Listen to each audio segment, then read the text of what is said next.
नमस्कार दोस्तों, DD red के एक और रिएक्शन वीडियो में आप सभी का स्वागत है। और दोस्तों, आज एक ऐसा वीडियो लेकर आया हूं जो पाकिस्तानियों को शर्मसार करेगा। जो पाकिस्तानी कहते फिरते हैं कि हमारी फौज तो ऐसी, हमारी फौज तो वैसी, उन सबका मुंह बंद कराएगा। और जो लोग कश्मीर के लिए कहते हैं कि कश्मीर के लिए हम जान दे देंगे, कश्मीर तो हमारी शारग है और ऐसा है वैसा है, उस कश्मीर पर पाकिस्तान का जो बुद्धिजीवी वर्ग है वो क्या कहता है, आज आंखें खुलने वाली हैं। और ये फिर वैसा ही वीडियो होगा कि आप हर पाकिस्तानी जो ये बात करे ना, उसके मुंह पर फेंक कर ये वीडियो मारिएगा। मजा आ जाएगा, कसम से आपको मैं बता रहा हूं। इस वीडियो को देखने के बाद से मजा ना आए तो कहिएगा पैसा वसूल, अगर ना हुआ तो बताइएगा फिर। चलिए वीडियो देखते हैं। रफ्तार नाम का चैनल है और उस पर जिनका इंटरव्यू है वो शब्बार जैदी हैं, जो पाकिस्तान के फेडरल ब्यूरो ऑफ रेवेन्यू के चेयरमैन रह चुके हैं। बहुत बड़ी पोस्ट होती है वो, और वो बहुत करीबी हैं, मिलिट्री के भी करीबी रहे हैं और पॉलिटिशियंस के भी करीबी रहे हैं। और वो क्या बता रहे हैं भारत के साथ जंग लड़ने पर, पाकिस्तानी फौज के बारे में और कश्मीर के बारे में, सुनिए। आपके ख्याल में 3 बड़ी बीमारियां क्या हैं? 3 बड़ी बीमारी। पहली बड़ी बीमारी ये है कि हम 1/7 मुल्क है इंडिया का, और हमारे दिमाग में खन्नास है कि हम इंडिया से जंग करेंगे। और 3 जंगें हमने कर कर अपने आप को तबाह बर्बाद कर लिया। और आज भी हम ये समझते हैं कि इंडिया से हम मुकाबला करेंगे, इंडिया हमारा दुश्मन है, इंडिया का हम ये करेंगे, इंडिया का हम वो करेंगे। ये बुनियादी ख़राबी है पाकिस्तान के अंदर कि पाकिस्तान और इंडिया का कोई मुकाबला नहीं है, पहली बात। और उसी के साथ लिंक है कि इंडिया आपका दुश्मन नहीं है, आपका पड़ोसी है। ये तो मेरा ख्याल है कि आम आदमी का जो तासुर है वो तो हमारी इस्टेब्लिशमेंट बनाती है ना, कि इंडिया से ताल्लुकात कैसे होंगे। फ़ौरन ज़्यादातर मामला आपको भी पता है कि हमारी इस्टेब्लिशमेंट ही देखती है। तो ये जो है माइंडसेट बनाना या लोगों की जो है वो ब्रेन सेट करना, ये तो हमारी इस्टेब्लिशमेंट का काम है। एस्टेब्लिशमेंट कोई आसमान से उतरी है? एस्टेब्लिशमेंट से आप कहते हो ये आसमान से उतरी है। जब तक वो एस्टेब्लिशमेंट वाला पोस्ट से बैठा होता है, जब तक उसकी पोस्ट पे होता है, हम सारे सलाम कर रहे होते हैं। अगर वो मेरे घर आ जाए हम बड़ी इज्जत करते हैं उसको, क्या। और 100 लोगों को बताते हैं यार आज मेरे घर आए थे कोर कमांडर साहब, मेरे घर आए थे जनरल साहब। और जिस दिन वो हट जाता है कौन है, उस दिन हमारे व्हाट्सएप पर, सोशल मीडिया पर उसके बारे में ऐसी गुफ्तगू आती है कि आप सुनना ही पसंद नहीं करते। तो क्या एस्टेब्लिशमेंट का मतलब क्या कहना चाहते हैं? मतलब क्या एस्टेब्लिशमेंट का, किसको एस्टेब्लिशमेंट कहते हो आप? ये आप दिमाग से निकाल दो। एस्टेब्लिशमेंट क्या चीज़ होती है? ये हमने दिमाग में क्या बैठाया हुआ है? एस्टेब्लिशमेंट पाकिस्तान की एस्टेब्लिशमेंट है, वो पाकिस्तान का हिस्सा है, पाकिस्तान से अलग नहीं है। अगर अलग है तो अच्छा। अब आता हूँ मैं असली ग्राउंड पे, बिल्कुल साफ बात करता हूँ। मैं आज आपको बिल्कुल मैं तो दिसंबर 2019 में, अर्ली 2020 में वापस आ गया था कराची।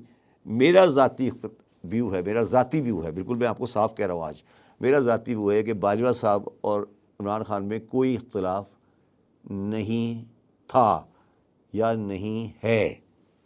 तो फिर ये क्या हुआ है? हुकूमत ये उस बयान का नतीजा है जो इमरान खान ने 14 अगस्त 2021 को दिया था, काबुल के फॉल होने के बाद।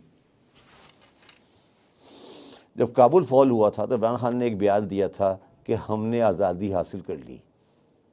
किससे आज़ादी हासिल की? किससे आज़ादी हासिल की? तो आपका कहना अबे भाई, किससे आज़ादी हासिल की? अफगानिस्तान में जंग हो रही थी, तुम्हारा क्या ताल्लुक है? अमेरिका नाराज हुआ, जाहिर सी बात है। अबे भाई, अमेरिका का अफगानिस्तान से जंग हो रही थी। Who are you? आप कौन है? Who are you? आपका ताल्लुक क्या है? अगर जंग हो भी रही थी तो उनकी जंग थी, और अगर वो जीत भी गए थे, अगर फॉर आर्गूमेंट से जीत भी गए थे, तो आपका तो सारा दारोमदार ही उनके ऊपर चल रहा था। तो आपने ये पंगा लेके क्या ज़रूरत थी पंगा लेने की? इसलिए बुराई नहीं कर रहा, सही कर रहे हैं वो। क्या ज़रूरत है हमें अमेरिका से? मगर गलती तो हमारी थी ना, हमने पंगा लिया था ना ओरिजिनली।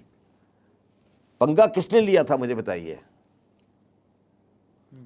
किसने कहा था जाकर के अफगानिस्तान में पंगा लो और जाकर चाय भी पियो और जाके बयान भी दो, फिर यूक्रेन भी चले जाओ, रशिया भी चले जाओ? ये क्या बातें थी? क्या बातें थी? ठीक है, उन्होंने जो करना था कर लिया, खत्म हो गई कहानी। मुझे एक बात, मुझे हमेशा 2 चीजें क्लियर हुई यहां पे। जो हर पाकिस्तानी ये कहता है कि देखो तालिबान कितने थे, उन्होंने अंग्रेज़ों मतलब अमेरिकियों को भगा दिया, उसका जवाब दिया उन्होंने कि चलिए फॉर द आर्गूमेंट हम मान लेते हैं कि जीत गए तालिबान। ये नहीं कहा कि तालिबान जीत गए, बोले कि चलिए आपकी आर्गूमेंट के लिए मैं मान लेता हूं, दलील के लिए मान लेता हूं कि जीत गए, मान लेता हूं कि जीत गए। समझिए भाई, लेकिन आप लोग समझते नहीं। दूसरी बात जो कही उन्होंने कि बाजवा और इसके बीच में, सही बात है, अफगानिस्तान और अमेरिका की लड़ाई थी तो आप कौन होते हैं उसमें बीच में पड़ने वाले? आप क्या कर रहे थे वहां पर? आपने क्यों कहा एब्सोल्युटली नॉट? क्या आप कौन हैं? Who are you?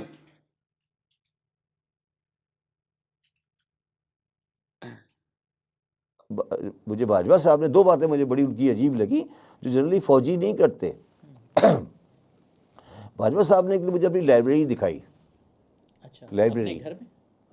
जो चीफ ऑफ आर्मी स्टाफ का घर नहीं है, उसके अंदर लाइब्रेरी थी।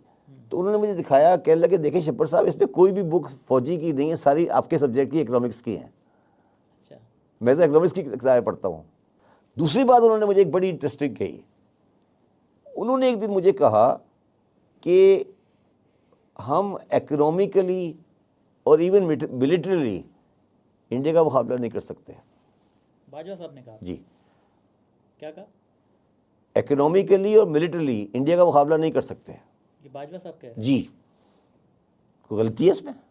ये कब कहा था? नहीं, तुम्हें इतना अजीब लग रहा है तो हम कर सकते हैं? नहीं, देखें, हम नहीं कर सकते, मगर एक आर्मी चीफ के मुंह से तो ये बात अजीब लगती है। चले, इकोनॉमी वाली बात ठीक है, मगर हमारा तो बयानिया हमेशा यही रहा है कि हमारा दिफा इंडिया के मुकाबले में स्ट्रॉन्ग है। नहीं कर। और दूसरा उन्होंने कहा कि मैं चाहता हूं कि इंडिया पाकिस्तान में दोस्ती हो। और मुझे बल्कि उन्होंने एक ज़माने में एक स्टडी करने को दी कि तुम बताओ कि क्या वो चीज़ें हैं जिससे इंडिया पाकिस्तान की ट्रेड की प्रमोशन हो सकती है, उसमें क्या रुकावट है। ये मैं स्टडी कर रहा था और मैं one of the biggest supporter हूँ इंडो पाकिस्तान ट्रेड का। और मेरे अपने ख्याल में the second biggest supporter Qamar Javed Bajwa. नहीं सर, जब वो इतने हामी थे तो उन्होंने फिर किया क्यों नहीं? मतलब किरतारपुर नहीं किया उन्होंने? नहीं, करतारपुर तो किया। किरतार किया। आप बाजवा साहब का मुझे एक एक्शन बता दें जिसमें उन्होंने इंडिया के खिलाफ बात की हो कभी? नहीं, हमने बताएं मुझे। बल्कि मैं आपसे एक और सवाल करता हूँ आज, मुझे पाकिस्तान फर्स्ट का कोई एक्शन बता दें जहाँ इंडिया के खिलाफ बात की उन्होंने। यार ये बात तुम लोग एक दिमाग से निकाल दो। तुम लोग एक बात दिमाग से निकाल दो कि पाकिस्तानी फ़ौज कोई ऐसी चीज़ें हैं जो बिल्कुल आम समझ से बालातर है। पाकिस्तानी फ़ौज एक बड़ी इन चीज़ों में समझदार है। उन्हें पता है कि हमें इंडिया से नहीं लड़ना। जहाज़ गिरा दिया था बाजवा साहब के। नहीं यार, ये जहाज़बाज तो गिरते रहते हैं ना। वो ईरान का भी गिराया था 4 दिन पहले, फिर 2 दिन बाद सही हो गया। यार जहाज़बाजों को छोड़ दो, यही तो मसला है। एक जहाज़ गिरा दिया, एक बंदा पकड़ लिया, यार ये तो सिर्फ चलता रहता है। पाकिस्तान इंडिया की जंग नहीं होनी चाहिए। यही बात मैं कहता हूं यार। जैसे सीज फायर वॉयलेशन होता है, तुमने 4 गोले मारे, हमने 5 गोले मारे, तुम्हारे 2 बंदे मर गए, हमारा एक वीरगति को प्राप्त हो गया। ये छोटी मोटी लड़ाइयां, स्क्रिमिश हैं, तो ये आर्मी वाले करते थे। एक जहाज गिर गया, हमने तुम्हारा F-16 मार दिया, तुम नहीं मानते हो, खैर वो अलग बात है, सब बातें छोड़ दो। वो एयरफोर्स का सीज फायर वॉयलेशन था। बहुत बड़ी कोई बात तो नहीं है, ये लड़ाई नहीं है। ये मैं तुम्हारे एरिया में आ गया, तुमने तो घूसे मार दिए, तुम मेरे एरिया में आ गया, हमने तुम घूसे मार दिए। ये छोटी मोटी चीजें चलती रहती हैं, वही बात ये समझा रहे हैं। लेकिन पाकिस्तानी इतनी सी बात को लगता है कि उनको ओ कारों का खजाना मिल गया मेरे को। अब मिली है एक चवन्नी, लेकिन उस चवन्नी के चक्कर में जो लॉस हुआ है उनका 1000 रुपए का, वो नहीं कोई याद। क्या करें, दिमाग कम है ना पाकिस्तानियों में, सारे में नहीं, ज्यादातर में। वो एनालाइज नहीं कर पाते हैं बातों को, किस बात की ग्रेविटी कितनी है, ये लेवल किस लेवल की बात है, ये पता ही नहीं चलता। ना जंग होगी कभी। फौज भी यही चाहती है, बिल्कुल यही चाहती है, 100% ये चाहती है। 100% मैं लिख के देने को तैयार हूं। अगर कमर जावेद बाजवा साहब आ जाएं कभी टॉयलेट में, उससे पूछना कि आपने शब्बर को ये बात कही थी या नहीं कही थी कि वो जंग नहीं चाहते। बल्कि उन्होंने ये भी कहा था, जो उनके आसपास 2 मेजर जनरल बैठे हुए थे, कि यार ये दोनों ना यंग है, इनका खून बहुत गर्म है, तुम बताओ कि इकोनॉमिक पोजीशन क्या है। तो इसमें मतलब इतनी बुराई की क्या बात है? मतलब क्या पाकिस्तानी आर्मी अगर ये कहती है कि हम इंडिया से जंग नहीं करना चाहते, ये कोई बुरी बात है? देखिए, हमें हमेशा यही बताया गया शब्बर साहब कि हमारा किसने बताया? हमारा दिफा कम अज़ कम इंडिया के मुकाबले में स्ट्रॉन्ग है, मतलब हम में इतनी फ़ौजी ताकत और काबिलियत है कि हम अपना दिफा कर सकते हैं। हमारी फ़ौज ने भी हमेशा यही बताया है और हमें पढ़ाया भी यही गया है। और दूसरी बात ये है कि अभी आपने एक्सपेंडिचर देखा है इंडिया का फौज का रिसेंटली? बिल्कुल मैं जानता हूँ, मगर मैं तो वो अडॉप्ट कर रहा हूँ ना कि जो मतलब यार, तो फिर अगर तुम्हें एक बंदा कहे और वो चीज़ रिलेट नहीं हो, इंडिया की अपने आर्मी, देखिए आपने डेटरेंस बनाया है एटम बम, क्या मतलब वो डेटरेंस का? दिफा के लिए होता है, लड़ने के लिए नहीं होता। खेल खत्म हो गया ना फिर। मैं वही कह रहा हूँ, एक कंट्री है जिसकी 7 टाइम आपसे रिसोर्सेज है, आप उनके साथ मुकाबला करना चाहते हो? यार 60-70 साल में इसी वजह से तबाह हुए हो। कौन से मुल्क है दुनिया में जिसका 4% ऑफ रेवेन्यू जीडीपी 70 साल से डिफेंस में लगाया गया हो? तो फिर तबाह उसी वजह से हुए हो और फिर वो वही करना चाहते हो। और इस बात में सब मुत्तफिक है, इमरान खान भी मुत्तफिक है, बाजवा साहब भी मुत्तफिक है। अच्छा सर, अक्सर बहस होती है हमारी पाकिस्तानी फ़ौज के बजट पर। कुछ लोग कहते हैं कि फ़ौज का बजट बहुत ज़्यादा है, कुछ लोग कहते हैं कि नहीं कम है, क्योंकि हमारे जो बैरूनी बॉर्डर्स पर जो मसाइल हैं वो ज़्यादा हैं। एक तरफ ईरान है, फिर अफ़गानिस्तान है, इंडिया है। तो सर आपके ख़्याल में क्या हमारी फ़ौज मतलब काफ़ी मज़बूत है ऑलरेडी, या इसे मज़ीद स्ट्रेंथ देने की ज़रूरत है, या इसका बजट कम करना चाहिए? आपका इस पर क्या पॉइंट ऑफ व्यू? देखिए, ये आपने बड़ी इम्पोर्टेंट मगर बड़ी इलॉजिकल बात की है। अगर आप ये समझते हैं कि पाकिस्तानी फ़ौज का बजट इंडियन फ़ौज के बजट के बराबर हो जाए, उसके मुकाबला करने की कोशिश की जाए, तो उससे पाकिस्तान तबाह हो जाएगा। ठीक है। तो ये एक सब्जेक्ट ही गलत है कि किससे कंपेयर करना है आपने। आपके फ़ौज के बजट का बेस क्या होगा ये बताइए ना। क्या आपका प्रेमाइस क्या है? इंडिया से लड़ना है? सवाल बताओ, जवाब बताओ ना पहले। मैं आपसे यही पूछना चाह रहा हूँ कि क्या इस अरे यार, मैं आपसे पूछ रहा हूँ कि आपके ईस्टर्न साइड पे इंडिया है, उसका बजट आपसे 7 टाइम है, आप लड़ना चाहते हो? लड़ना तो कोई भी नहीं चाहता सर। तो फिर तो अगर नहीं लड़ना नहीं चाहते, चलो बराबरी करना चाहते हो, ख्वाहिश तो है, तो मगर फिर बराबरी करने के पैसे हैं? नहीं है ना। तो ये जो मैंने शुरू में बात की थी, ये प्रिवाइज दिमाग से निकाल दो कि हम इंडिया से लड़ सकते हो। ये मान लो कि नहीं लड़ सकते। हाँ, अगर वो हमारे ऊपर हमला करेंगे तो हम बम चला देंगे, ये इस डेटरेंस है हमारे पास। मगर ये हम अगर कह दें कि हम उतने ही टैंक लेंगे, हम उतनी आबदोज़ें लेंगे, हम उतनी जहाज़ लेंगे जो इंडिया ले रहा है, तो हम बेवकूफ़ है ना। हम क्यों ये बात करते हैं? प्लीज़ ट्राई टू अंडरस्टैंड, ये क्यों करी जा रही है? पाकिस्तान में ये बात क्यों की जाती है? क्या लोगों को भूखा मारेंगे आप इस बात के ऊपर कि आपकी आखिरी जंग कब हुई थी? 71 में। 71 कारगिल वॉर भी कहते कारगिल में क्या वॉर है यार? 43 में हुई, 73 में हुई, 71 में हुई थी ना। जी जी। आप 40 साल से फौज कोई वॉर नहीं हुई, आप जंग चाहते हो? सर जंग कौन चाहेगा? यार मैं ये पूछ रहा हूँ ना, जंग क्यों होगी? किस बात के ऊपर जंग होगी? क्या वजह है इंडिया से जंग करने की? सर कश्मीर एक मामला है जो कश्मीर आपके हाथ से जा चुका है, भूल जाए कश्मीर को। इंडिया के पास जा चुका है, जहाँ भी जा चुका है, अब भूल जाए। मैंने आपसे 2 प्रोग्राम कर चुका हूँ कश्मीर के ऊपर।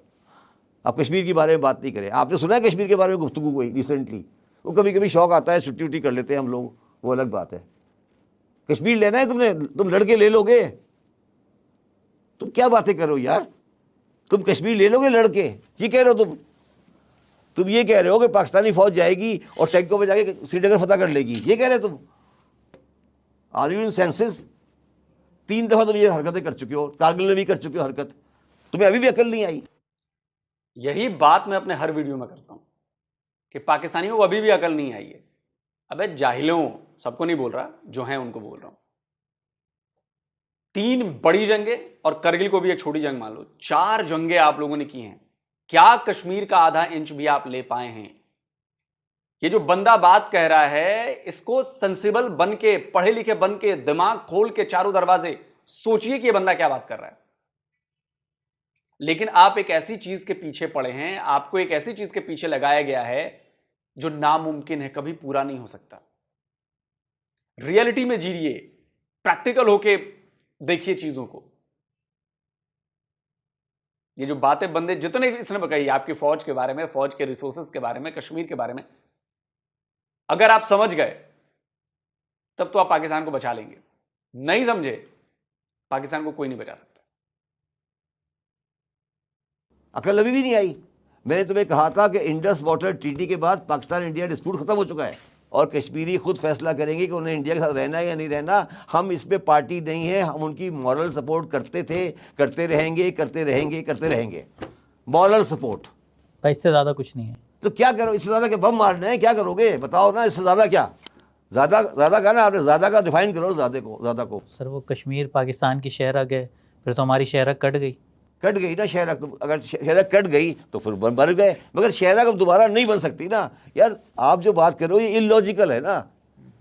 क्या मैं आपसे बार बार पूछ रहा हूँ कि क्या पाकिस्तान मिलिट्रली कश्मीर पे कब्जा कर सकता है? एक इंसान बन के सोचो। अब उन्होंने ट्रेन चला दी है जम्मू से श्रीनगर, ट्रेन बानीहाल पास के थ्रू ट्रेन जा रही है। Can you imagine? तुम किस दुनिया में बैठे हो? टाटा कंपनी का प्रॉफिट पाकिस्तान के जीडीपी से बराबर हो गया है। एक कंपनी का, इंडियन कंपनी का, एक टाटा कंपनी का प्रॉफिट पाकिस्तान के जीडीपी के बराबर है। आप कश्मीर आज़ाद कराने चल पड़े हो। खाने को रोटी नहीं है, कश्मीर आज़ाद कराएंगे। क्या बातें करो यार। शहरक थी ना तुम्हारी, कट गई, ठीक है, अब शहरक को दोबारा जोड़ सकते हैं?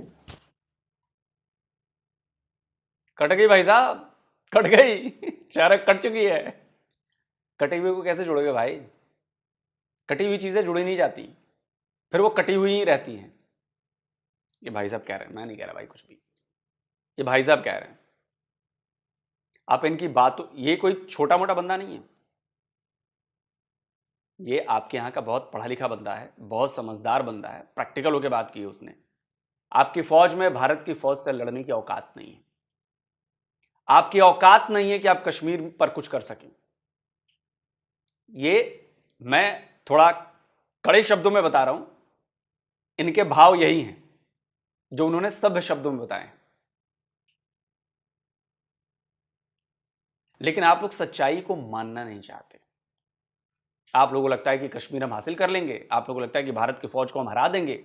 अरे भाई प्रैक्टिकल ग्राउंड पे आओ। खाने को सही में रोटी नहीं है, टैंकों में भरने को तेल नहीं है, अब लड़ने की बात करते हो। बस जज्बे से लड़ाई नहीं लड़ी जाती। लड़ने के लिए हथियार चाहिए, गोली चाहिए, बारूद चाहिए, टैंक चाहिए, तोप चाहिए, फाइटर जेट चाहिए, और उन सब के लिए पैसा चाहिए। उन सबको ऑपरेट करने के लिए पैसा चाहिए। पैसा है तुम्हारे पास? हाँ, बातें करने में कोई बात तो जाती नहीं। बातें कर लो, हमने तो ये कर देंगे, हम वो कर देंगे, तो करते रहो भाई। ले लिया कश्मीर, ये बंदा तो समझ गया।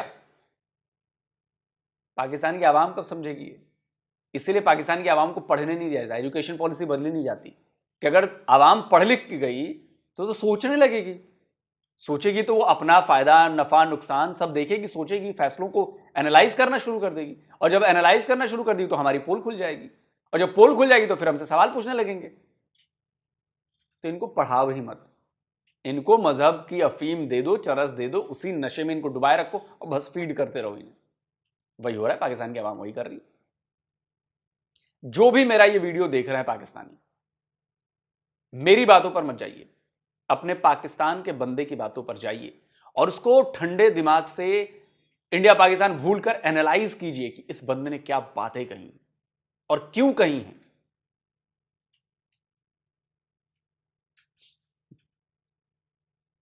अगर आप ये बात समझ गए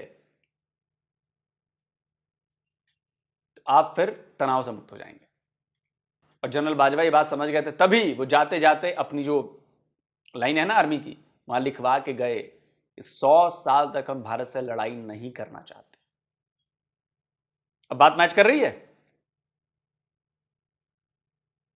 तो इस वीडियो को भाई लोगों ज्यादा से ज्यादा शेयर करिए, इस वीडियो को फैलाइए और इस पर रिएक्शन वीडियो बनवाइए, ताकि पहुंचे तो सही असली बात पाकिस्तानियों तक कि यह है तुम्हारी औकात असली। और ये कोई भारतीय नहीं बता रहा, ये एक पाकिस्तानी बैठ के बता रहा है कि पाकिस्तानियों तुम्हारी औकात, तुम्हारी हैसियत ये है। कश्मीर शारग है, बनाए रखो शारग सपनों की दुनिया में, हमें क्या है। हम भारत को हरा देंगे फौज में, अबे हरा देंगे। जल्दी मिलता हूं, कमेंट जरूर करें, जल्दी मिलता हूं एक और वीडियो के साथ। नमस्कार, जय हिंद।